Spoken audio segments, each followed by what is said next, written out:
Toothpaste में जहर मिलाना, कोई भी खतरनाक काम करना हो, एक दूसरे मुल्क में अपने प्लेन को उतारना और वहां हाईजैक हुए प्लेन से अपने साथियों को छुड़ाकर सुरक्षित निकाल लाना, अपने देश के खिलाड़ियों का मौत का बदला लेने के लिए 20 साल तक अलग अलग देशों से दुश्मनों को चुन चुन कर मौत के घाट उतारना, कहीं ट्रेन में, कार में बम लगाना, उसे उड़ाना, ये सब कुछ फिल्मों में जासूसी या एक्शन जो सब दिखाया जाता है, असल में इस दुनिया में अगर कोई रियल सीक्रेट एजेंसी है तो शायद वह मोसाद है, इजराइल की खुफिया एजेंसी जो अपने काम को, अपने कारनामों से दुनिया को चौंकाती है, हैरान कर देती है। आप सभी को राम राम, आदाब, सत श्री अकाल। मेरा नाम अमर है और आप देख रहे हैं क्राइम स्टोरी। मोसाद ने कुछ ऐसा कर दिखाया जो कि आज से पहले ना तो किसी ने सोचा था, ना ही ऐसा करने की शायद हिम्मत रखता था। पूरी दुनिया हैरान और परेशान है मोसाद के कारनामों को देखकर। लोग सोच रहे हैं कि क्या ये मुमकिन है, जो फिल्मों में दिखाया जाता है वो हकीकत भी हो सकता है। आखिर 17 सितंबर 2024 को दोपहर 3:30 बजे जिस तरह से मोसाद ने इतनी बड़ी घटना को अंजाम दिया, पूरी दुनिया में तहलका मच गया है। मैं बात कर रहा हूं लेबनान में पेजर बम धमाके की, जो अभी तक टीवी चैनलों पर सुर्खियों में बना हुआ है। हर न्यूज चैनल पर यह दिखाया जा रहा है। आज बहुत से लोगों को पेजर क्या होता है यह पता नहीं होगा। पेजर को लगभग 1999 में मोबाइल जब आया था तब पेजर को एकदम से खत्म कर दिया था, उसका अस्तित्व मिटा दिया था पेजर का। पेजर जो होता था वो मैसेज को रीड करने और राइट करने की अनुमति देता था। पेजर से ही लोग एक दूसरे को मैसेज करते थे, उस मैसेज को पढ़ा जाता था। उसमें मोबाइल की तरह बात करने की सुविधा नहीं थी और पेजर का लोकेशन ट्रैक नहीं होता था जैसे मोबाइल का लोकेशन ट्रैक हो जाता है। तो पेजर बहुत लंबे समय तक चला, उसके बाद ही मोबाइल जब आया तो पेजर खत्म हुआ था। तो पेजर कुछ लोग जानते भी होंगे और बहुत से लोग नहीं जानते होंगे। कुछ बच्चे भी मेरी ये स्टोरी सुन रहे होंगे, उनको नहीं पता होगा कि पेजर क्या होता है। तो 1999 में पेजर का अस्तित्व खत्म हो गया था मोबाइल के आने पर, और आज के ज़माने में पेजर का यूज होना और पेजर से इतनी बड़ी घटना को अंजाम देना, यह आश्चर्य की बात है और अचंभा होने की बात है, चकित होने की बात है। हिजबुल्लाह और इजराइल की लड़ाई जो चल रही है, आपको पता होगा, जो लोग टीवी में न्यूज चैनल देखते हैं उनको अच्छी तरह से इस लड़ाई के बारे में पता होगा। ये कहानी 13 फरवरी को हिजबुल्लाह के टॉप लीडर, जनरल सेक्रेटरी जिनका नाम है हसन नसरुल्लाह, वो टीवी पर लाइव आकर मैसेज दे रहे थे हिजबुल्लाह के लोगों को। उन्होंने कहा, अगर आप में से जितने लोगों के पास मोबाइल फ़ोन है उसे नष्ट कर दीजिए, उसे डिस्ट्रॉय कर दीजिए, उसे दफना दीजिए, उसे तोड़कर फेंक दीजिए। क्यों हिजबुल्लाह का जनरल सेक्रेटरी इस तरह की बातें कर रहा था? इसकी एक खास वजह थी। अब तक के ड्रोन से इजराइल द्वारा आत्मघाती हमले की वजह से हिजबुल्लाह के टॉप कमांडो बहुत सारे मारे जा चुके थे। उसे खास इनपुट मिला था कि मोबाइल के लोकेशन को ट्रैक करके ड्रोन के द्वारा ये हमला इजराइल कर रहा है, जिसकी वजह से उसे भारी नुकसान उठाना पड़ रहा है। इसी के लिए मोबाइल को नष्ट करने की बात वो अपने मैसेज में टीवी के जरिए लाइव आकर नजरुल्लाह सबको कह रहा था।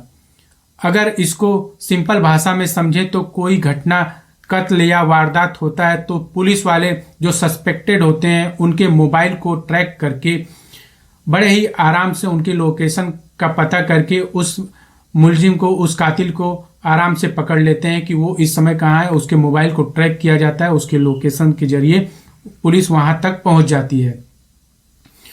अब इनके सामने यह समस्या थी कि अगर मोबाइल को बंद कर दिया गया, हमने बंद कर देंगे, उसको तोड़ देंगे, फेंक देंगे, तो हम आपस में कनेक्ट कैसे होंगे? कोई भी बात होगी तो हम आपस में एक दूसरे से बातचीत कैसे करेंगे? ये एक उनके लिए बहुत ही बड़ी समस्या का विषय बन गया था। तब मार्च में यह तय हुआ कि मोबाइल से पहले 1999 में जो पेजर इस्तेमाल होता था, अब हम उसे इस्तेमाल करेंगे। यह पुलिस वाले जो वाकी टाकी यूज करते हैं उसी तर्ज पर पेजर काम करता है, उसके लोकेशन को ट्रैक नहीं किया जा सकता है। पेजर से मैसेज कर सकते हैं, लेकिन ये नहीं पता हो सकता कि वो मैसेज कहाँ से आया है, किस लोकेशन से आया है। ताइवान की एक कंपनी है गोल्ड अपोलो, जिसको 3000 पेजर बनाने का ऑर्डर दिया जाता है। मई तक हिजबुल्लाह के जो लीडर होते हैं उनको यह पेजर पहुंचा दिया जाता है। अब इसी से एक दूसरे से मैसेज से आपस में ये लोग कनेक्ट होते हैं, आपस में ये लोग बातचीत करते हैं। 17 सितंबर 2024 दोपहर को 3:30 बजे 3000 पेजर पर एक साथ बीप की आवाज आती है और सारा पेजर एक साथ ब्लास्ट हो जाता है। इसमें लगभग 2800 लोग घायल हो जाते हैं और लगभग 50 लोग अब तक मारे जा चुके हैं। यह खबर सुनने के बाद पूरी दुनिया को समझ में नहीं आ रहा था कि अचानक से 3000 पेजर एक साथ कैसे ब्लास्ट हो जाता है। इस घटना को अंजाम देने की जिम्मेदारी इजरायली खुफिया एजेंसी मोसाद ने स्वीकार कर लिया है। मोसाद ने इस इतनी बड़ी घटना को अंजाम कैसे दिया, यह बहुत ही आश्चर्यचकित करने वाली घटना है, बहुत ही गंभीर घटना है, बहुत ही सोचने वाली घटना है। जैसे ही यह घटना होती है तो ताइवान की जो गोल्ड अपोलो कंपनी, जिसको 3000 पेजर बनाने का ऑर्डर दिया गया था हिजबुल्लाह ने, वह अपना एक स्टेटमेंट जारी करती है और बताती है कि हमने यूरोप की एक कंपनी बुदापेस्ट को यह ऑर्डर दे दिया था पेजर मैन्युफैक्चरिंग के लिए, और अपने कंपनी का नाम सिर्फ वहां डलवाया था, जिससे यह पता चले कि वह ताइवान की है। कंपनी गोल्ड अपोलो में ही बना है। मोसाद ने इतना बड़ा प्लान कैसे बनाया और इतना सीक्रेट रखा कि हिजबुल्लाह के सीक्रेट एजेंसी को इसकी भनक तक नहीं लगी। इजरायली खुफिया एजेंसी मोसाद ने यूरोप की मैन्युफैक्चरिंग कंपनी बुदापेस्ट का खुफिया तरीके से पता लगाया और इस कंपनी के सीनियर इंजीनियर से संपर्क कर पेजर के अंदर के डिवाइस में कुछ बदलाव करवाया।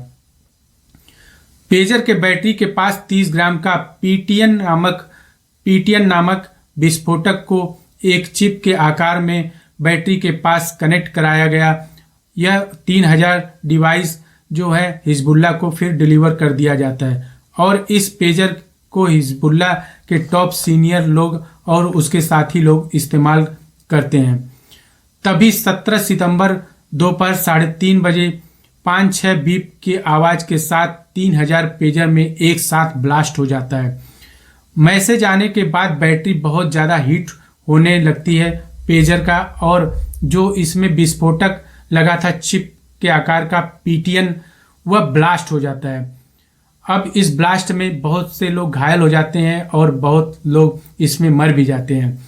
ये खबर पूरी दुनिया में फैली हुई है कि आखिर पेजर से इतना बड़ा आत्मघाती हमला कैसे हो जाता है। हिजबुल्लाह को भी अभी तक समझ में नहीं आया कि इतनी बड़ी कमी जो इसके सीक्रेट जो थे वो पकड़ नहीं पाए और इतनी बड़ी त्रासदी वहाँ पे हो जाती है।